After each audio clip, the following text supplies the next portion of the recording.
আসসালামু আলাইকুম এভরিওয়ান। মচমচে মজাদার ইউনিক একটা নাস্তা রেসিপি আজকে শেয়ার করব। আর এই রেসিপিটি খুবই সহজ, হাতের কাছে থাকা একদম কম উপকরণে বানানো যায়। সেই সাথে থাকছে 1 মিনিটেরও কম সময়ে ডিম ছাড়া ঝটপট মেয়োনিজ তৈরি রেসিপি। আমি আশা করছি আজকের রেসিপিটি আপনাদের অনেক বেশি ভালো লাগবে। তো চলুন শুরু করা যাক।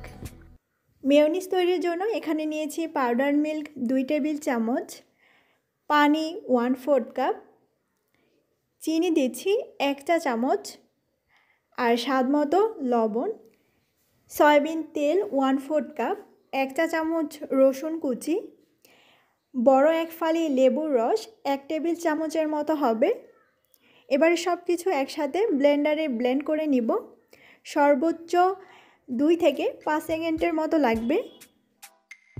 মেয়োনিজ অতিরিক্ত ঘন মনে হলে আরেকটু পানি যোগ করে ব্লেন্ড করে নেবেন। আর বেশি পাতলা মনে হলে বুঝতে হবে লেবুর রসের পরিমাণটা কম হয়েছে, সেক্ষেত্রে আরেকটু লেবুর রস যোগ করে ব্লেন্ড করে নিলেই একদম পারফেক্ট রেজাল্ট পাবেন।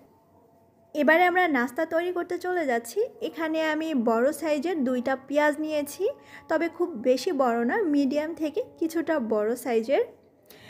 পেঁয়াজের খোসা ছাড়িয়ে খুব ভালো করে ধুয়ে নিয়েছি। এবারে মোটা করে কেটে নিচ্ছি এবং পেঁয়াজের এই রিংগুলো এভাবে করে ছাড়িয়ে নিব।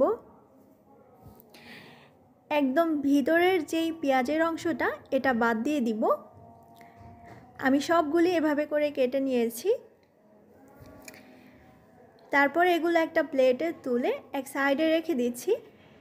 এবারে আরেকটা পাত্রে নিয়ে নিচ্ছি 1 কাপ পরিমাণে ময়দা, সেই সাথে যোগ করে দিচ্ছি 3 টেবিল চামচের মতো কর্নফ্লাওয়ার।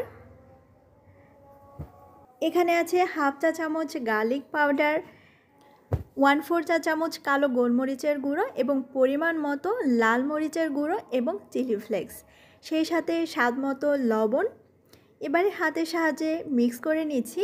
এবারে আরেকটা বাটিতে অল্প করে শুকনো উপকরণগুলো নিয়ে তারপরে পরিমাণ মতো পানি দিয়ে মিডিয়াম ঘনত্বর ব্যাটার তৈরি করে নিব। খুব বেশি ঘন হবে না, কিছুটা পাতলা টাইপের।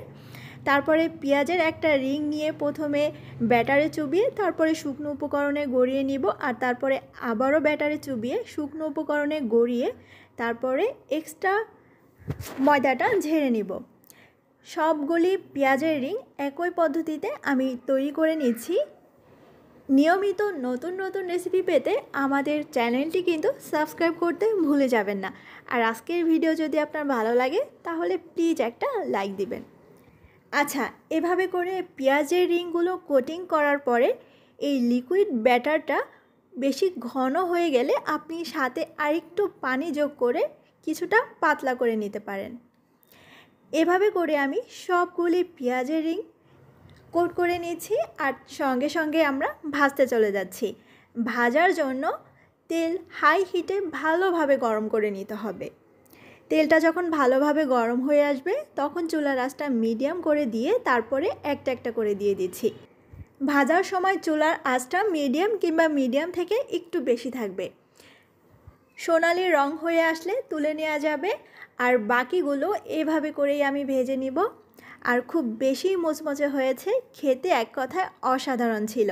মেয়োনিজের সাথে দারুণ কম্বিনেশন। আজকের মতো এখানে বিদায় নিচ্ছি। সবাই অনেক বেশি ভালো থাকবেন। আল্লাহ হাফেজ।